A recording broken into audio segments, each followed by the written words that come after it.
Le 5e évangile, conférence de Samael Aounouéor, partie 1, psychologie gnostique révolutionnaire. La nécessité de cristalliser l'âme. Nous allons commencer la conférence de ce soir. Avant tout, estimés frères et sœurs, il est nécessaire de connaître le chemin qui nous mène à l'autoréalisation intime de l'être. Indubitablement, il est urgent de comprendre la nécessité de cristalliser en nous ce qui s'appelle l'âme. Jésus le Christ a dit « En patience, vous posséderez votre âme ». Mais avant tout, il convient de comprendre quelle est cette chose, ce qui s'appelle âme. Certainement, je dois vous dire que l'âme est un ensemble de lois, de principes, de vertus, de pouvoirs, etc. Les gens possèdent l'essence, le matériel psychique, pour fabriquer l'âme, ou pour mieux dire, pour cristalliser l'âme, mais ils ne possèdent pas encore l'âme. Évidemment, celui qui voudrait posséder ce qu'on appelle normalement âme devra désintégrer les éléments psychiques indésirables qu'en notre intérieur nous portons, colère, convoitise, luxure, jalousie, orgueil, paresse, gourmandise, etc. Virgile, le poète de Mantoue, a dit « Même si vous aviez 1000 langues pour parler et un palais d'acier, vous ne parviendriez pas à énumérer exactement tous vos défauts. » Évidemment, ces derniers sont appelés au Tibet agrégats psychiques. De tels agrégats ressemblent beaucoup aux élémentaires dont parlent les diverses organisations de type occultiste. Ils sont la vive personnification de nos erreurs. On dit que Jésus de Nazareth chassa 7 démons du corps de Marie-Madeleine. Indubitablement, ceux-ci représentent les 7 défauts capitaux qui se multiplient incessamment. Une telle affirmation de l'évangile christique veut dire que le Christ intime chassa de Marie-Madeleine les divers agrégats psychiques inhumains qu'elle possédait. Chacun de ces agrégats est organisé d'une manière très semblable à celle de la personnalité humaine. Il est doté de 3 cerveaux, l'intellectuel, l'émotionnel et le moteur instinctif sexuel. Chaque agrégat ressemble réellement à une personne. Si nous disons qu'à l'intérieur de notre personne humaine, il y a beaucoup de personnes vivantes, nous n'exagérons pas, il en est ainsi. Et tous ces agrégats se combattent mutuellement entre eux, ils luttent pour la suprématie. Chacun d'eux veut être le maître, le seigneur, et celui qui parvient à s'imposer, celui qui parvient à contrôler les 5 cylindres de la machine organique, à un moment donné se croit le seul. Quelques instants plus tard, cependant, il est renversé par un autre qui occupe sa place. Ainsi, en réalité et en vérité, aucune personne n'est la même, ne serait-ce que durant une demi-heure. Cela semble incroyable, mais c'est ainsi. Vous-même assis ici, en seconde chambre, en train de m'écouter, vous avez commencé avec un agrégat. Vous vous êtes assis pour écouter, et celui-ci était très attentif. Mais si vous prêtez attention à ce qui s'est produit à l'intérieur de vous, jusqu'à cet instant précis, vous découvrirez qu'à présent, vous êtes différents, que vous n'êtes pas les mêmes que lorsque vous êtes arrivés ici et que vous vous êtes assis. Pourquoi ? Parce que l'agrégat psychique qui contrôlait la machine organique et qui a commencé à s'asseoir fut remplacé par un autre qui est maintenant en train d'écouter. Si je vous disais que vous êtes les mêmes qu'au début, je tromperais votre mental et même le mien. Ainsi, en réalité et en vérité, Les agrégats psychiques changent. Tantôt c'en est un qui contrôle les principaux centres du cerveau, tantôt un autre. Ce ne sont jamais les mêmes. Quant à l'essence, qui est la chose la plus digne, la plus décente que nous ayons à notre intérieur, la conscience elle-même, il est indiscutable qu'elle se trouve embouteillée parmi tous ces multiples agrégats, se manifestant en vertu de son propre conditionnement. Chacun de vous est légion. Rappelons-vous ce que le Maître demanda au possédé de l'évangile biblique. « Quel est ton nom ?»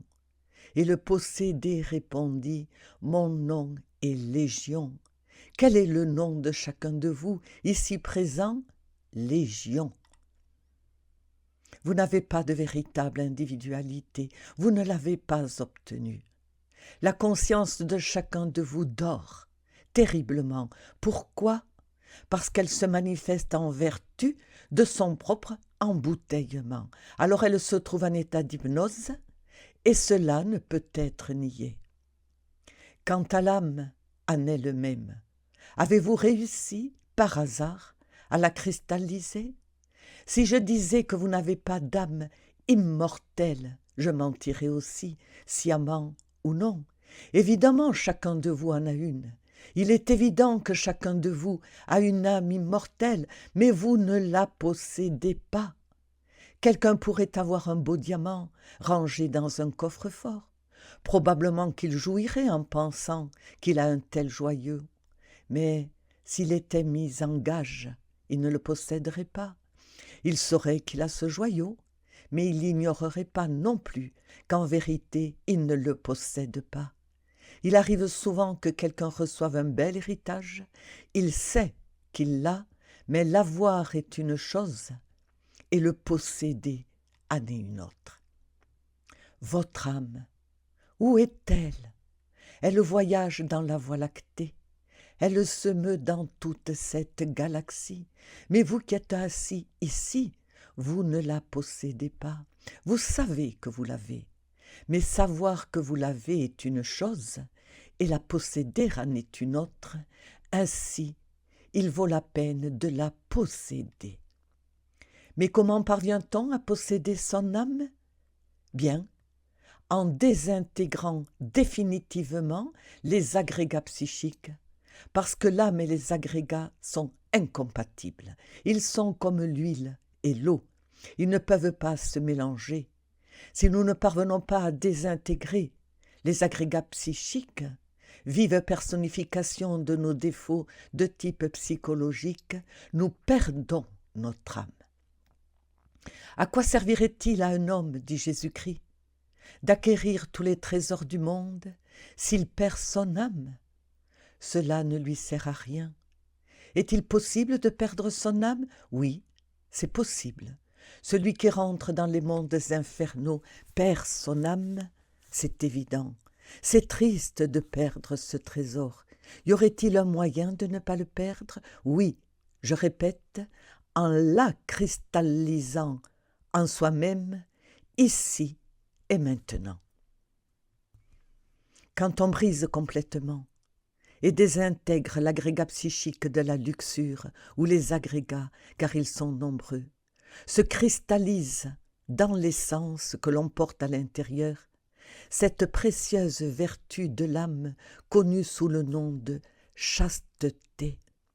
Lorsqu'on parvient à détruire, à annihiler l'agrégat psychique de la haine, se cristallise alors en soi la précieuse vertu de l'amour.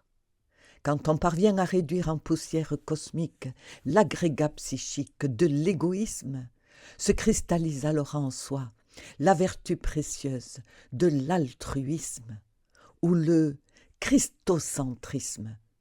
Quand on réussit à annihiler l'agrégat psychique de l'orgueil, se cristallise alors en soi l'ineffable vertu de l'humilité. En arrivant à cette partie de notre conférence, je dois dire que malheureusement, de nombreux textes de type occultiste, ésotérique, etc., nous conduisent à l'orgueil mystique, et c'est grave. De remarquables auteurs, très vénérables, affirment que nous sommes des dieux, que chacun de nous est un dieu. Il est évident que cette déclaration vient renforcer en nous l'orgueil mystique qui fait beaucoup de tort sur le sentier de l'autoréalisation, parce que quelqu'un qui est rempli de lui-même, convaincu d'être un dieu, peut se transformer en mythomane. Indiscutablement, il n'est pas possible de se convertir en une véritable illuminité quand on a de l'orgueil. Je ne pourrais jamais concevoir un Dieu qui soit ivrogne, fornicateur, adultère, bagarreur, égoïste, envieux, jaloux, luxurieux, etc. Chacun de nous est, en réalité et en vérité, tout cela.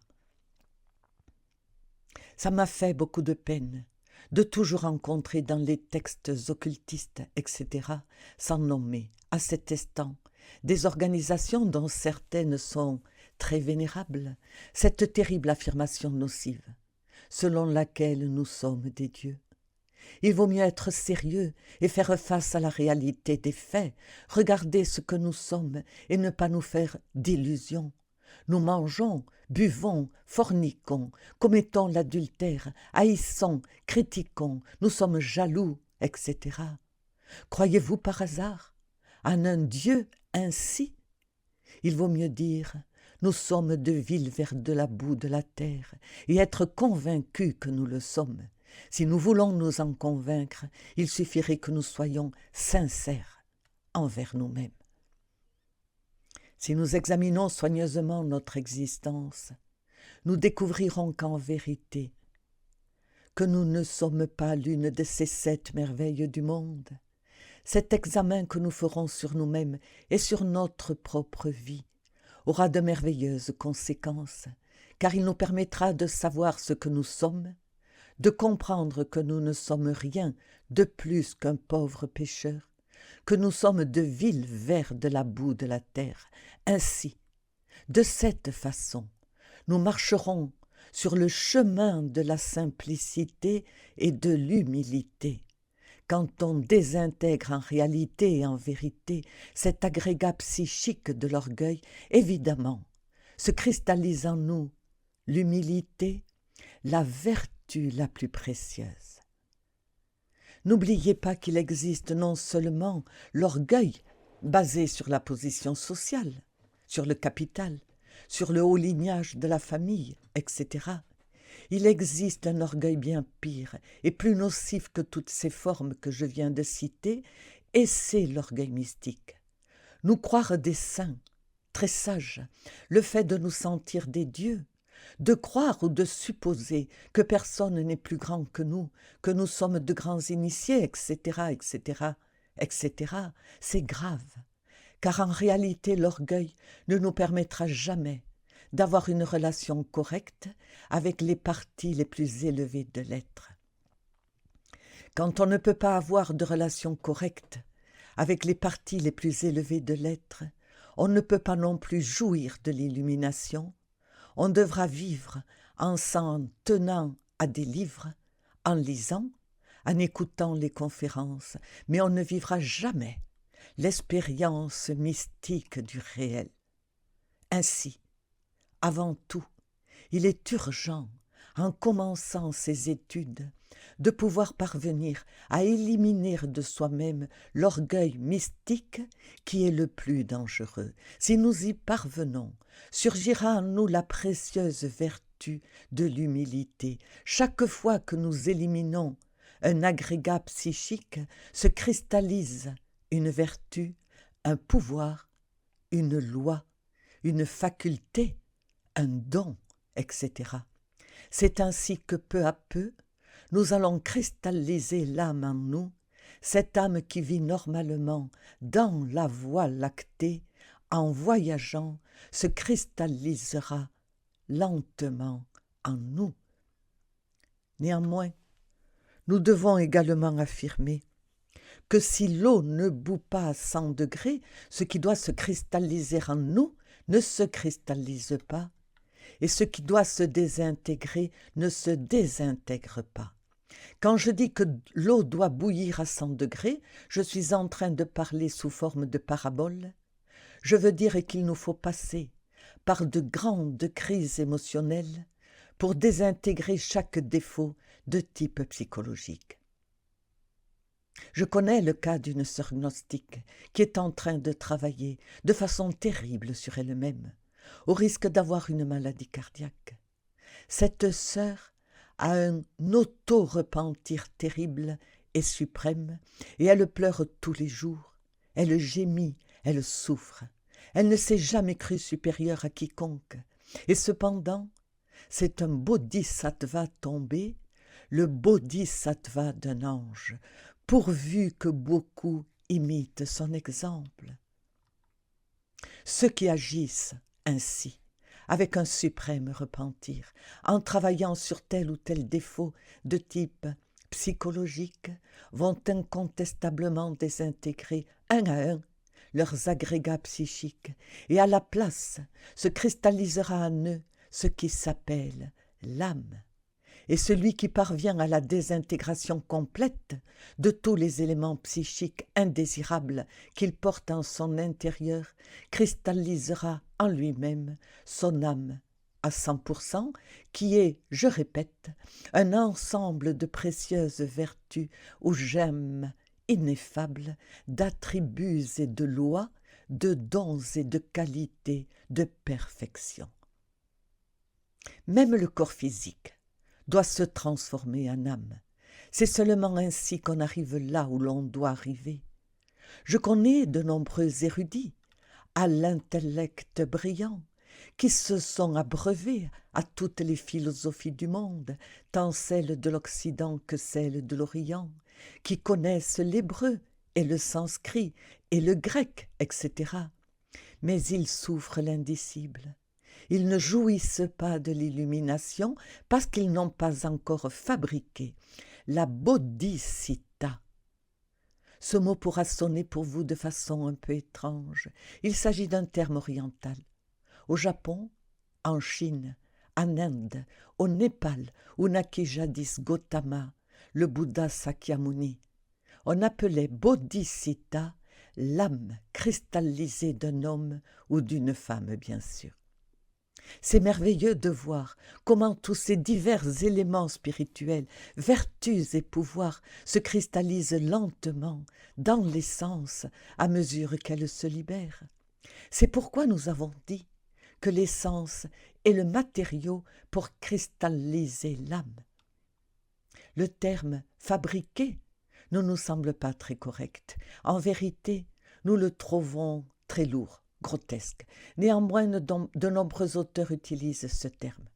Accordez-moi la liberté d'être en désaccord. Je préfère dire « cristalliser » étant donné que l'âme n'est pas quelque chose que l'on doit fabriquer. Elle existe, et ce qu'on doit faire, c'est la cristalliser, et c'est différent. Vous avez vu par exemple un morceau de glace? C'est la cristallisation de l'élément eau. Indiscutablement, quand il est très froid, cet élément prend la forme et se convertit en glace. Il est étonnant de voir la cristallisation de l'eau. Elle se réalise selon certains principes géométriques extraordinaires. De façon similaire, cela se passe avec l'élément âme. Il se cristallise selon certaines règles mathématiques et géotechniques précises, indiscutables. C'est jusqu'au corps lui-même, celui que nous possédons en chair et en os, qui doit se transformer en âme. Et il est possible de le transformer en âme, si nous le proposons vraiment et réellement. Nous avons un corps de chair et d'os. Ce corps physique est formé d'organes, les organes de cellules, les cellules de molécules, etc. Et nul doute qu'il y a eu un principe directeur intelligent qui fut à l'origine de l'organisation des cellules vivantes sous forme d'organes. Franchement, l'idée de cellules inconscientes, s'ordonnant ainsi endormies sous forme d'organes, me fait rire. Comme cela est absurde, des cellules endormies, inconscientes, aveugles, comme dit Haeckel, s'organisant sous forme d'organes, cela n'entrerait dans la tête de personne. Dire que de telles cellules s'organisent sous forme d'organes dénonce l'inconscience de quelques auteurs qui ne savent que faire en voyant les merveilles de ce monde et qui croient que tout marche de façon mécanique, sans principe directeur. Et alors ils parlent d'un inconscient. Non, les cellules se sont organisées de manière consciente. C'est grâce au principe intelligent de la mère nature que les cellules peuvent s'organiser sous forme d'organes.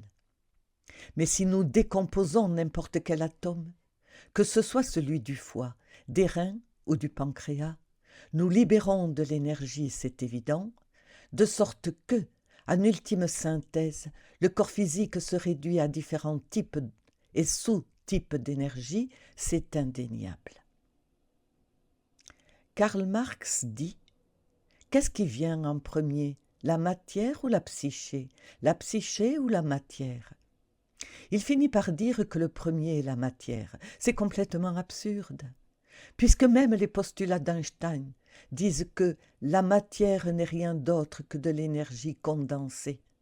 Rappelons-nous ce postulat qui affirme ce qui suit, l'énergie est égale à la masse multipliée par la vitesse de la lumière au carré.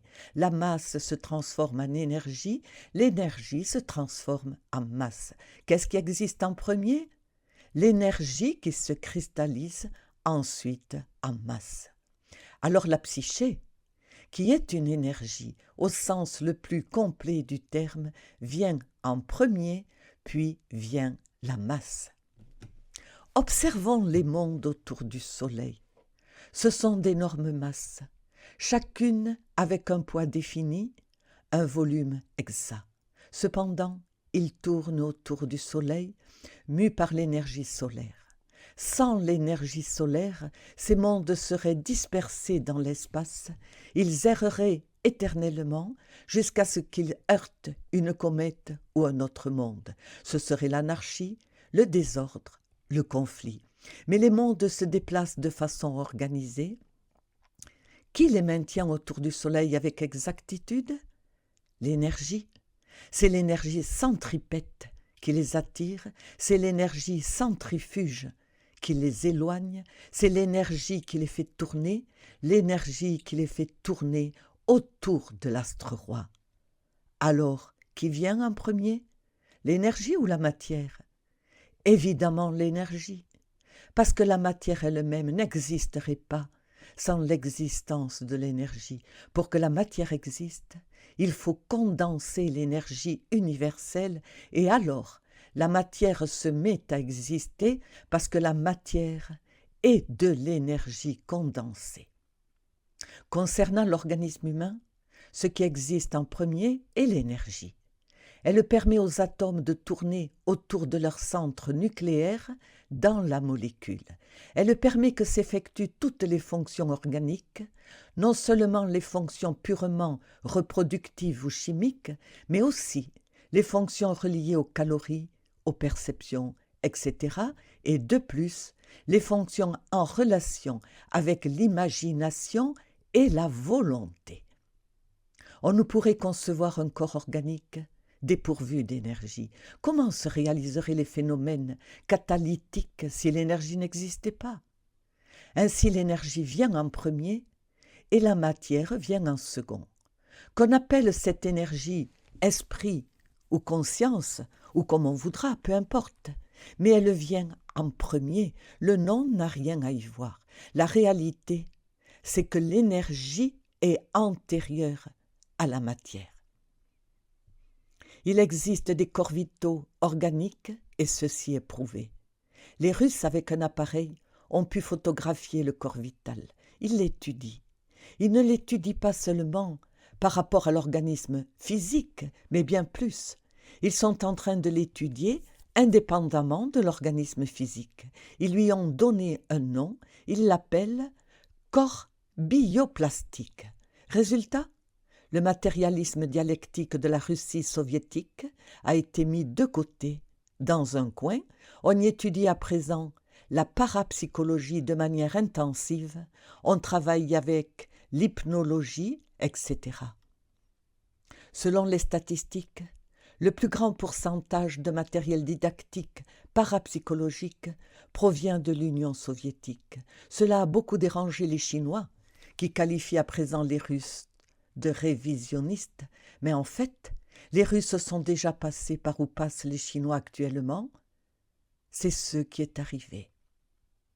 Pour continuer avec ces questions, nous dirons que c'est le corps vital qui soutient tous les processus de la vie organique et qu'on appelle l'Imga Sarira, ou corps bioplastique, peu importe.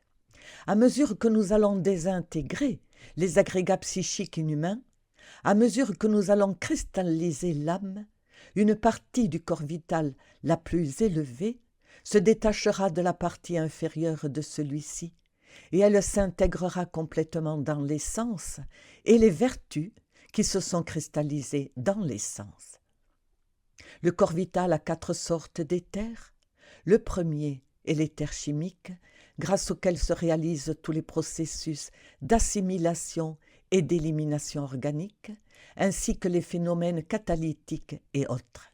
Le second est l'éther de vie, grâce auquel sont possibles la reproduction et la gestation des êtres vivants. Ces 2 éthers sont inférieurs, mais il y a 2 supérieurs, l'éther lumineux et l'éther réflecteur. L'éther lumineux est celui qui sert de milieu aux forces reliées avec les calories, avec les perceptions, etc. Et l'éther réflecteur est en relation avec l'imagination et la volonté. Ces 2 éthers supérieurs se détachent des 2 inférieurs pour s'intégrer avec l'essence dans laquelle resplendissent alors toutes les vertus de l'âme. Ainsi naît alors l'homme éthérique, l'homme Christ, l'homme âme, l'homme esprit, qui peut entrer et sortir du corps physique à volonté.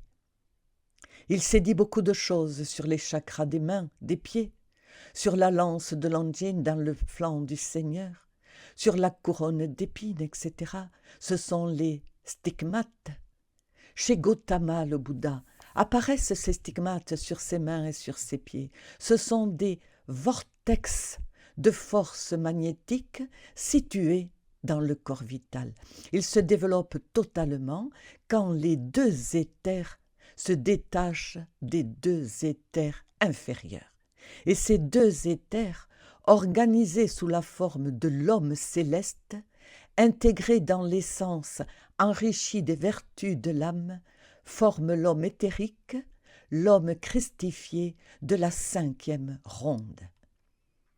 Il est évident que nous nous trouvons dans la 4e ronde. La première était dans le monde du mental, la seconde était dans le monde astral, la 3e dans le monde éthérique, la 4e dans le monde physique, la 5e reviendra dans le monde éthérique.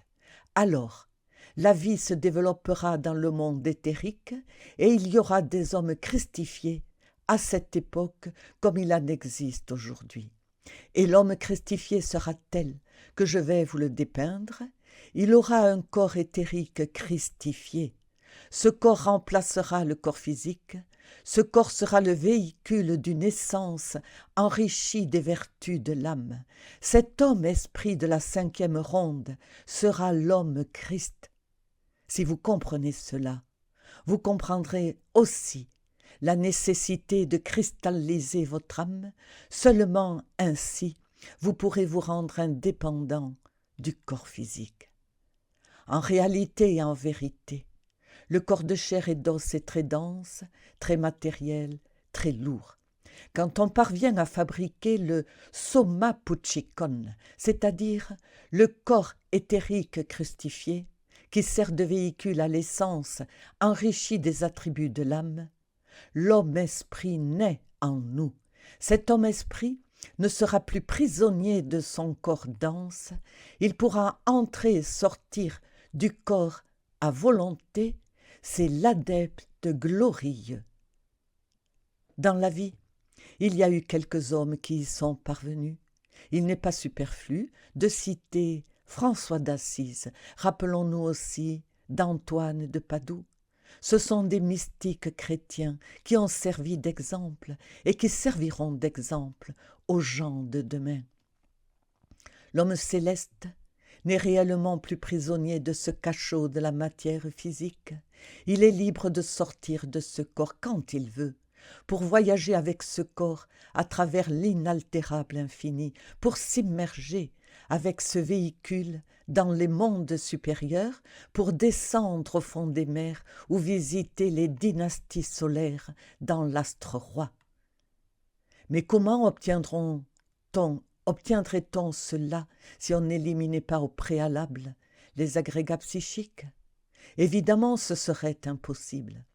Si nous voulons nous convertir en véritables hommes célestes, nous devons éradiquer tous ces éléments psychiques indésirables que nous portons en notre intérieur. Ainsi, la bodhisattva dont nous parlent les orientaux est l'homme éthérique, l'homme qui a cristallisé son âme en lui-même, qui la possède, le véritable Seigneur. En Orient, il y a une plante qu'on appelle sultana, qui soigne n'importe quelle blessure, aussi grave soit-elle.